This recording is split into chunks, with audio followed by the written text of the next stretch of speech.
So, hello, good morning everyone. Good morning. It's me again. Ito po ay pa-flex ko sa inyo sa nangyari sa aming paligid. May guys, no? Yung solar namin, yung Wow! panel ng solar namin kasi wala kaming kuryente. Kaya po ay ganyan ang ginagawa namin. Pag walang init, ay mapan talaga si Inday Alma na mag-charge, no? Kaya pasensya na po kayo kung hindi ako palagi suporta sa mga palanggan, no? Kasi ay solar lang talaga yung gamit ko. So, ipakita ko sa inyo yung paligid namin dito, yung garden namin dito. Pero hindi naman ito lahat sa akin. Kasi lahat ito ay isang, ano po ito? Ito po yung garden ko. O, diba? Yung ilang-ilang, ano lang, talong. At, o, diba? Wow! Namulaklak ng talong. At saka may bawing ang tawag namin dito, no?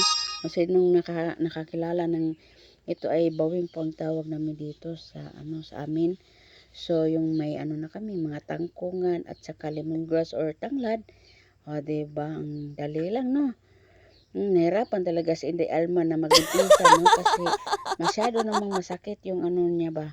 O diba makati-kati pala yung mga sagbutin dito, no. O diba tignan natin yung nila guys, yung kapitbahay namin may tanim sila ng ampalaya, pero Wow! binibigyan kami ng mga bunga nila guys, no. Binibigyan kami ng ampalaya nila. So palagi kami nakakain ng presko ng mga gulay dito sa bukid guys. O di ba?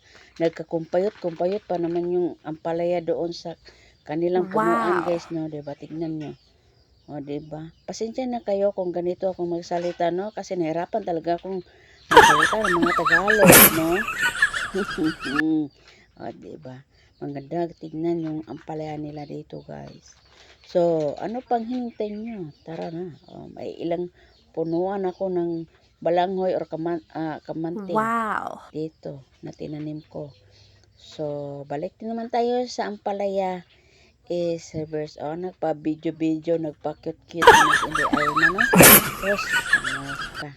O, diba? O, tignan niyo, no? So sagbutin talaga yung paligiran namin guys. Ito yung kami lang talaga yung nakatira dito, no. Mingaw-mingawin talaga dito guys. So ganahan po si Ideal magmingaw-mingaw guys, no. Kasi magsiringgito nagugmidiri. So sagbutin talaga ang mga paligid namin dito guys. Pero ang nakapaligid talaga dito guys is mga ah, gulayan.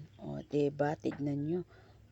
Yung malayot pala yung kapit. Thank you for watching everyone. Maraming salamat po sa inyong lahat. At sana po hindi po kayo magsawa na sumusuporta sa aking mga long form video. Maraming salamat po. God bless.